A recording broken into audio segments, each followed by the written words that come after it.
What if the love of your life isn't out there, but already beside you? Not a stranger in a crowd, but someone who knows your favorite song, your worst days, your laugh in the dark. This isn't a fantasy. It's Jake and Connor's story. Two best friends, one unexpected shift, and a question that changes everything. What happens when friendship crosses the line into something deeper? This isn't just about love, it's about risk. About truth. About the courage to say, maybe I've felt this all along. And if you've ever wondered the same, this story might be yours too. Love doesn't always begin with butterflies. Sometimes, it begins with breakfast dishes, late-night playlists, and someone who remembers your coffee order before you even speak. Jake and Connor didn't fall in love at first sight. They met because a college housing algorithm paired them as roommates. Jake, methodical, pre-med, New England born and raised. A calendar addict who highlighted his class schedule like it was a sacred text. Connor, photography major from Colorado. Barefoot more often than not, constantly chasing the next golden hour with a camera in one hand and a half-empty coffee in the other. They couldn't have been more different. Jake liked silence. Connor filled it with humming. Jake scheduled everything. Connor forgot what day it was, most days. Jake wanted structure.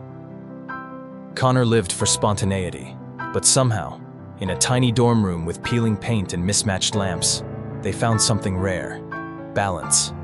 What started as convenience became connection. Jake showed Connor how to file FAFSA forms and cook eggs that didn't taste like rubber. Connor taught Jake how to break the rules, safely, and how to breathe between achievements. They weren't trying to become best friends. It just happened, like gravity. Freshman year bled into sophomore. They got an apartment off campus, a tiny, two-bedroom above a bakery that always smelled like cinnamon and burned toast. And that's where the real story began. Because somewhere between sharing rent and splitting grocery bills, they started building something deeper than most people ever name. It wasn't romantic, not yet, it was safe. A kind of emotional safety that's rare in this world. Jake had never let anyone see him spiral before. But one night, after bombing an exam he'd studied for all month, he sat on their kitchen floor in silence. Overwhelmed, humiliated, frozen. Connor didn't offer solutions. He just slid down beside him, handed him a glass of water, and said, "Hey, you're allowed to fall apart. I'll still be here when you're done." And Jake believed him. Connor, for all his chaos, showed up. Every time. When Jake's dad got sick during junior year, Connor skipped a gallery opening to drive him to the airport. When Connor's photo exhibit flopped, Jake left a med school mixer early just to sit beside him in silence, letting disappointment exist without judgment. They built a rhythm. Connor would forget to lock the door, and Jake would double-check it every night without complaint. Jake would overthink everything, and Connor would say, "You're safe, just breathe." They weren't dating, but they knew each other's favorite cereal, stress habits, family drama, and middle school insecurities. They had inside jokes that no one else could decode, and a grocery list on the fridge that hadn't been erased in 2 years, and still, neither of them dared to name what was growing underneath. Because sometimes, naming something means risking it. And when what you have is this good, why would you mess with it? But here's the thing, comfort doesn't cancel chemistry. Jake didn't mean to notice the way Connor's hand would brush his thigh on the couch and stay there a beat too long. Connor didn't mean to memorize the way Jake rubbed his temples when he was thinking hard, or the way he smiled, reluctantly, when someone proved him wrong. They weren't acting on anything, but the air between them was changing. Gradually, undeniably, they spent a whole summer just being roommates. Roommates who texted throughout the day. Roommates who brought each other snacks without being asked. Roommates who said goodnight every night, even when they were exhausted. But underneath the ordinary, something extraordinary was waiting. Something unspoken, something unplanned. And like all powerful things, it didn't need to rush, because sometimes love doesn't enter like a storm. It waits. Quietly. In the corners of connection, in the quiet loyalty of years shared without expectation, Jake and Connor didn't know they were building a love story. But every joke, every favor, every late-night ride home, it was laying a foundation neither of them could deny forever. They were best friends, but something was shifting. And soon, they'd have to face the moment where that shift became impossible to ignore. Coming up next, a moment too honest to take back, a touch too long to pretend away, and a truth that's been waiting, patiently, just below the surface. Some changes are loud, explosive, impossible to ignore, but others, they arrive softly, slowly, like a new color blending into a familiar sky. That's how it started with Jake and Connor. There wasn't a single moment that changed everything. There were dozens. Quiet, passing, ordinary moments that, in hindsight, weren't ordinary at all. It was the way Jake noticed Connor's laugh more deeply. Not just the sound of it, but the way it tilted his head back, like joy lived in his throat and had nowhere else to go. It was the way Connor started watching Jake cook. Like the way he diced vegetables had become a kind of poetry. At first, Jake tried to brush it off. "You're just tired, it's just admiration. You're just reading too much into it." But the thoughts didn't leave. They lingered, like static electricity under his skin. And Connor? He felt it too. One night, while editing a photo set in the living room, Jake walked by in sweats, fresh from a shower, his hair still damp, a book tucked under his arm. And for no reason at all, Connor's heart paused, not in panic, in realization. Oh, it wasn't new. It had always been there. The way Jake cared, the way he saw the world, the way he made people feel safe. But now, it had shape. Color, weight, and it scared the hell out of both of them. Because once you notice it, you can't unnotice it. They didn't talk about it. They were still roommates. Still best friends. Still grocery shopping together. Still arguing over what brand of oat milk was best. But beneath the banter, the air changed. Longer eye contact, slight pauses in conversation. A hesitation before walking away. There was one night, late September, when everything almost changed. They were watching a movie. Some indie romance Connor swore was cinematically underrated. The couch was small, their legs naturally pressed together. It wasn't unusual. It never had been. But this time, it felt intentional. Jake felt the heat of Connor's thigh against his, felt the way Connor's pinky was grazing his. He told himself not to move, not to react, not to want it. And then, the lights flickered. A power surge. The TV shut off mid-scene. Darkness, silence. Jake reached for his phone flashlight, but before he could turn it on, Connor's hand found his. Just for a second, just long enough, they didn't speak. Eventually the lights came back. The movie resumed, but the moment, that flicker of contact in the dark, lingered. Neither of them said a word, but everything had shifted. Jake started noticing more. The way Connor's eyes softened when he laughed. The way his voice dropped when he was serious. The way he smelled, like cedar and late nights and comfort. It was confusing, terrifying. Jake had never considered this before, not seriously. But now, he was considering it constantly. He tried to be normal. To lean away instead of closer, to make space instead of excuses. But emotions have gravity. And Connor kept pulling him in. Connor noticed Jake avoiding him more. More, "I'm heading to bed early" than usual. Fewer hangouts, more closed doors. And it hurt, because it felt like rejection, even if nothing had been said. One night, Connor broke. They were washing dishes together. Jake was uncharacteristically quiet. Connor finally asked, "Are we good?" Jake nodded quickly. Too quickly. "Yeah." "Why?" "I don't know," Connor said. "You just feel far away lately." Jake froze. He didn't want to lie. But the truth, he wasn't ready for it, not yet. "I've just been tired," he said. "Med school stuff." Connor nodded, but his eyes didn't believe it. That night, Jake sat in bed staring at the ceiling, heart pounding. He couldn't do this forever, the pretending. The holding back, the pushing down. And somewhere in the apartment, Connor was lying awake too, staring at the wall, wondering if maybe he had ruined everything by feeling too much. The shift between friendship and love is quiet, but once it begins, it echoes. Neither of them wanted to be the first to say it, because once the truth is spoken, there's no going back. No pretending it was just the lighting, the mood, the moment.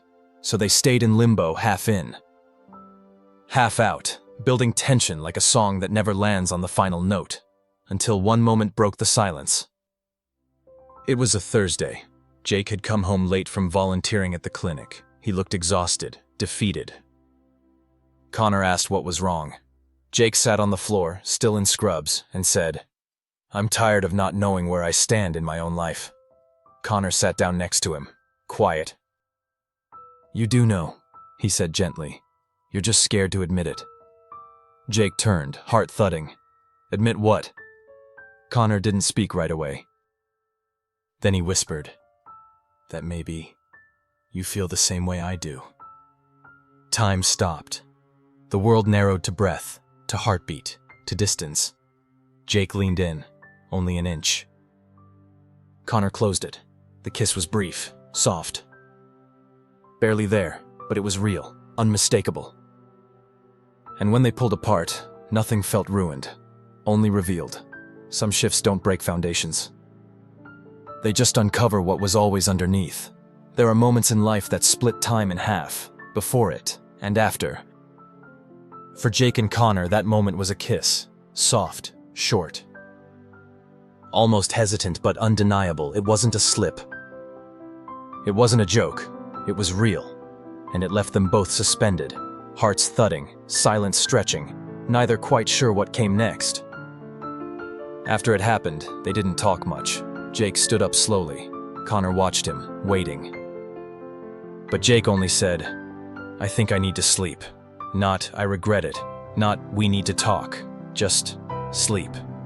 And maybe that was fair, because sometimes you need distance before you can tell the truth. That night, Jake lay in bed, eyes wide open. His body still buzzing from the kiss. His mind running loops. What now? Was it a mistake? Did Connor feel what I felt? Have I ruined everything? Meanwhile, across the hall, Connor was awake too, arms behind his head, staring at the ceiling fan spinning shadows around the room. He wasn't panicked. He wasn't ashamed, but he was waiting, wondering if Jake would pretend it never happened. If he should. But the next morning, something quiet but important happened. Jake didn't hide. He walked into the kitchen at 8 a.m. Hair messy, hoodie on, barefoot, and made coffee. Connor was already there, sitting at the table with his laptop open, but untouched. Their eyes met. Neither of them looked away. Jake poured 2 mugs. He handed one to Connor and said simply, "We should talk." Connor nodded. "Yeah, we should." There was no dramatic music, no slow zoom. Just 2 people sitting at a kitchen table, finally saying the things they hadn't dared to speak. Jake went first. "I don't know exactly when it started," he said. "Maybe it was always there. But last night, I couldn't pretend anymore. And I don't want to pretend this morning either." Connor stayed quiet, letting him finish. Jake took a breath. "That kiss wasn't a mistake, at least not to me. But I also know what we've had. This friendship is the most important thing I've ever built. So if I crossed a line that breaks it, I need to know." Connor looked at him, eyes soft but steady. "You didn't break it," he said. "You shifted it, and honestly, I've been waiting." Jake blinked. "You have?" Connor smiled, gently. "Yeah, maybe not consciously, but I've known for a while that something was different. I just didn't want to risk being wrong. Or risking you." Jake sat back, shoulders loosening. "I thought I was crazy." "You're not crazy," Connor said. "You're just scared." "So am I." They sat in silence for a moment, sipping coffee. Then Connor said, "Do you want this? For real?" Jake looked up. "I do. I don't know what this will look like, but I want to try." Connor reached across the table, hand open. Jake didn't hesitate, their fingers laced together, familiar. But now, with a different kind of electricity between them, Jake spoke again, quieter now. "I'm scared of ruining us." "I am too," Connor admitted. "But I'm more scared of never finding out what we could be." That was the moment. Not the kiss, not the silence after. This, the conversation, the choosing. It didn't answer everything, but it opened a door. They spent the rest of the day doing the same things they always did. Grocery shopping, cleaning, editing photos, checking emails. But now every glance held a new kind of promise. Every touch felt like a declaration. That night, Jake didn't go to his room. He stood in the hallway, uncertain for a second, then knocked on Connor's door. Connor opened it, expression unreadable. Jake stepped in and said, "Can I just be here tonight?" Connor nodded. "Yeah, of course." They didn't kiss again. They just lay beside each other, fully clothed, the comforter over them, hands brushing between the sheets. And for the first time, Jake fell asleep, not overthinking, not analyzing, just breathing. The next week was full of learning, not just the excitement of something new, but the reality of unlearning old habits. Jake had to stop apologizing for his feelings. Connor had to stop assuming Jake would pull away. They communicated more, sometimes awkwardly, sometimes imperfectly, but always honestly. They set one rule early: we say what we mean, even when it's hard. And they stuck to it. Connor would say, "I missed you today," even if they'd only been apart a few hours. Jake would admit, "I'm feeling anxious about this," instead of disappearing into his thoughts. It was new and scary and beautiful. But it was real. They weren't rushing to define anything. They didn't update their relationship status. They didn't tell many people. They just existed together, more truthfully than ever before. And in that honesty, they found something deeper than excitement. Peace. Because love at its core isn't just fireworks. It's calm. It's safety. It's coming home and knowing, no matter how weird, messy, or complicated you feel, someone wants you there. That's what Jake and Connor began to build. And it all started because they had the conversation, the one so many people avoid, the one that cracks you open and asks, "Are you brave enough to choose this, even if it's hard?" They were. And for the first time in a long time, they weren't afraid of the answer. Love doesn't always arrive with grand gestures. Sometimes it walks in quietly, sits next to you on the couch, and asks, "Are you hungry?" And that's how you know. This isn't just new. It's real. After the conversation, everything felt different, but not unfamiliar. Jake and Connor didn't become new people. They didn't throw away the past. They carried it with more care, more intention. There was no official first date, no candles, no fancy restaurants. But the first Friday after that night, Jake cooked dinner like he usually did. Connor brought home his favorite wine, something cheap and full-bodied. They ate together at the same little table they'd always shared. But this time, their knees touched and stayed there. Jake poured a second glass without asking. Connor watched him with something softer in his eyes. Recognition. It wasn't about trying to impress. It was about letting themselves be seen, fully. Finally. That night, after cleaning up, they ended up on the couch again. Connor leaned his head against Jake's shoulder, and Jake didn't flinch. He leaned in too. Neither of them said anything for a long time. Then Jake whispered, "This feels good." Connor replied, "Yeah." It really does. They kissed again, slower this time, not uncertain, not rushed. It was the kind of kiss that builds, like trust. The kind you remember not because of sparks, but because of warmth. Afterward, they didn't say much. They just looked at each other. It was a look that said, "We're here now." Crossing the line wasn't a single moment. It was 1,000 quiet choices, waking up and making coffee for 2 instead of 1, reaching for a hand while walking down the street, sitting a little closer during movie nights, leaving toothbrushes next to each other's in the bathroom without needing to ask. At first, they were hesitant. Not about the feelings, but about how the world around them might shift. Jake was still figuring himself out. He didn't have the labels. Didn't need them, really. But every now and then, fear crept in. What if I lose him? What if I mess this up? What if I'm not enough? Connor saw it in his eyes, and each time he gently reminded him, "You're not late to this. You're right on time." Jake, in turn, became Connor's safe place. He never asked him to be more than he was. He didn't need Connor to be perfect. Just present. They found a rhythm, slowly, sometimes awkward, sometimes beautiful. Connor learned to knock on Jake's emotional walls before stepping in. Jake learned that vulnerability wasn't weakness, it was intimacy.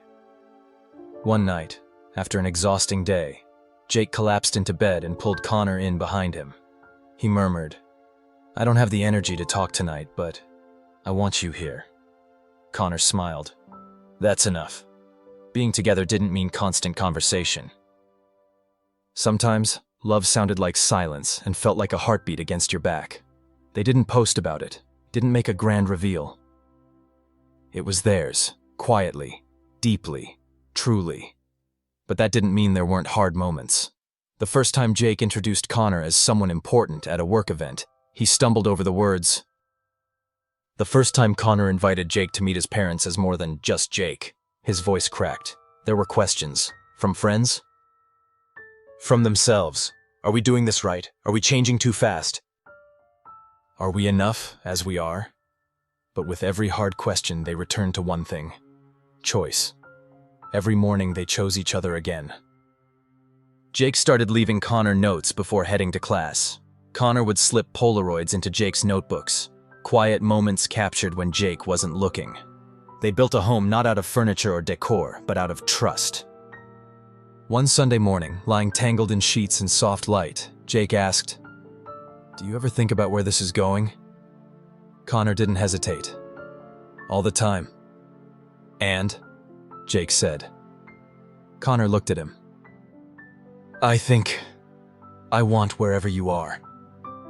There was no proposal, no long speech, just a feeling, so steady it could carry them through storms. Because crossing the line hadn't broken their friendship. It had deepened it, made it braver. More open, more human. There's a unique kind of love that comes from seeing someone in every shade. Exhausted, anxious, joyful, quiet, and still choosing them. That's what Jake and Connor were building. Not a relationship that followed a script, but one that made sense only in their language. Silent smiles, soft glances, hands that always found each other, no matter how crowded the room. And in that space between friendship and forever, they stopped worrying about what to call it. They just lived it, day by day. Moment by moment, fully present, deeply felt. It wasn't perfect, but it was real, and real is more than enough.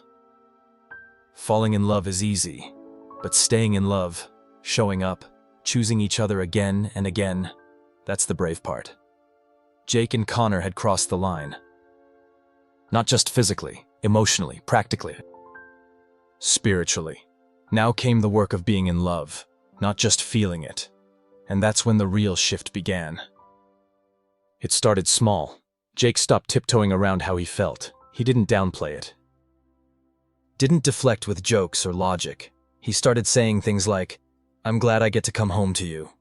He let himself mean it, fully. Connor, for his part, began to build more structure into his days. Not because he had to, but because Jake's presence made him want to show up more consistently. It was never about changing each other.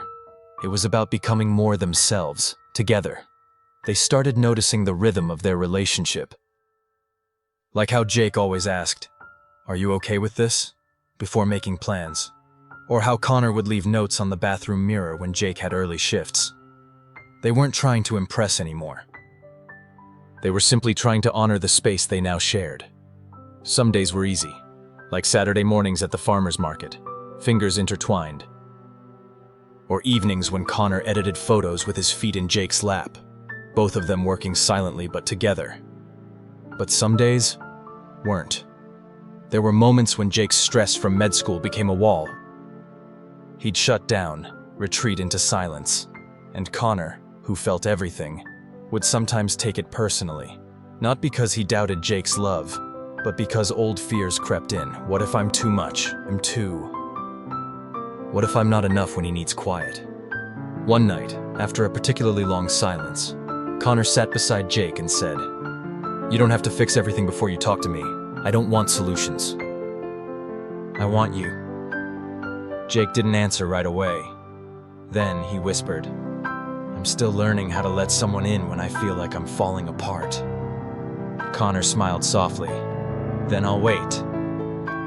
Just don't lock the door." That night they didn't solve anything. They didn't need to. They just curled up in bed, two people doing the hard, quiet work of staying close.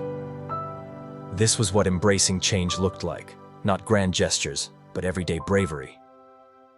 They began to talk more about the future, not in rushed, overwhelming ways, but through small, hopeful details.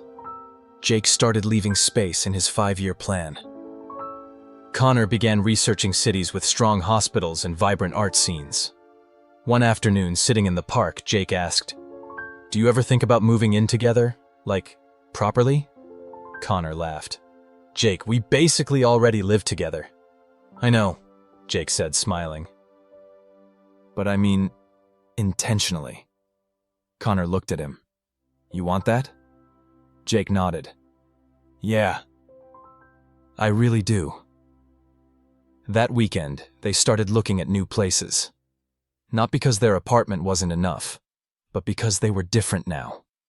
They wanted a space that reflected this version of them. One built not just on history, but on choice. They found a small loft with too much light and a terrible kitchen. It was perfect. Moving in was chaotic. Boxes everywhere, missing socks, way too many mugs, but they made it work. Together. Connor painted the walls shades of warm gray and rust. Jake built shelves labeled by category. Their life began to take shape. Not as roommates, not as accidental partners, but as a team. Some mornings, Jake woke up first, made coffee, and just watched Connor sleep. Not in a romanticized way, in a real grounding way, like, this is the person I get to do life with. And Connor? He started photographing Jake when he wasn't looking.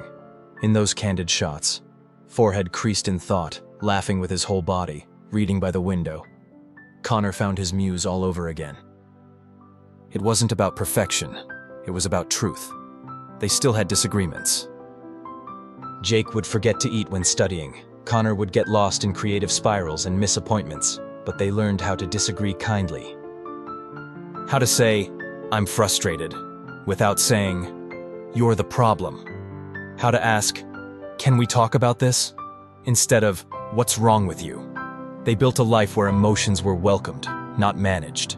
Where "I'm overwhelmed" was met with, "What do you need?" Where "I love you" wasn't the end of the sentence. It was the beginning of an action, and that's how they embraced the change. Not just of going from friends to more, but from independent survival to shared living, from assuming to asking, from waiting to choosing. Their love didn't erase the past, it honored it. And with every dish washed, every couch nap, every hand held under the table, they were writing a new kind of future, one that looked less like a fairy tale and more like a partnership, one rooted in honesty, freedom, and quiet joy. A future where love didn't mean losing yourself. It meant finally being known. Sometimes love doesn't arrive with fireworks or perfect timing. Sometimes it walks in through the side door, takes off its shoes, and stays.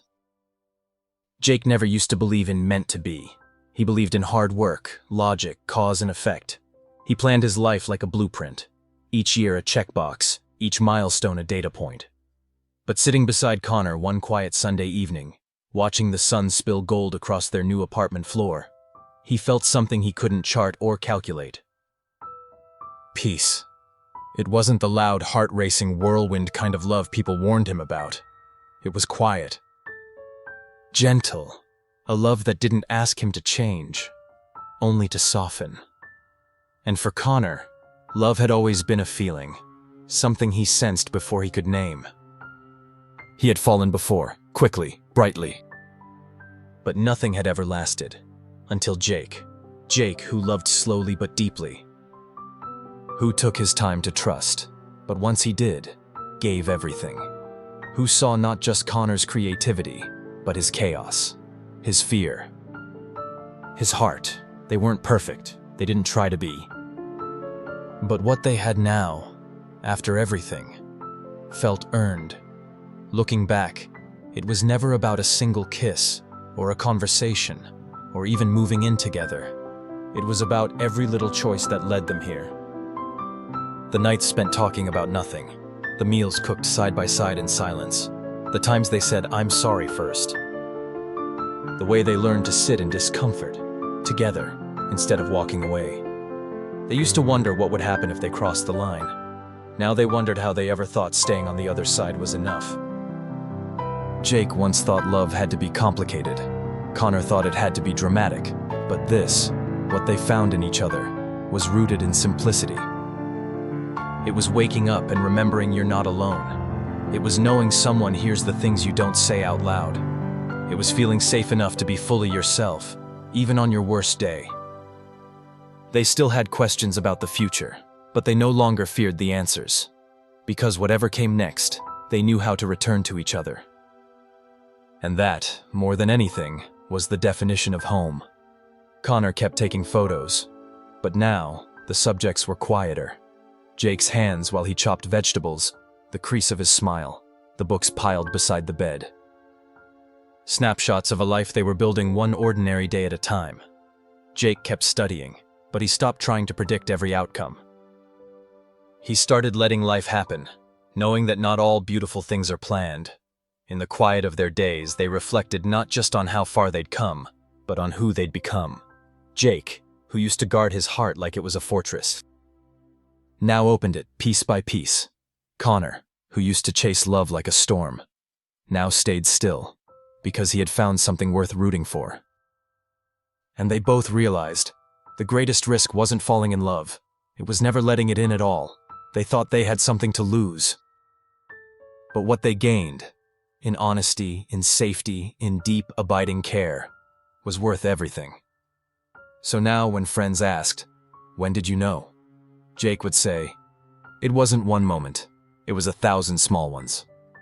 Connor would smile and add, "But that first one, when he made coffee for two without asking, that was the beginning." And that's the thing, really. Love doesn't have to shout. Sometimes it just shows up.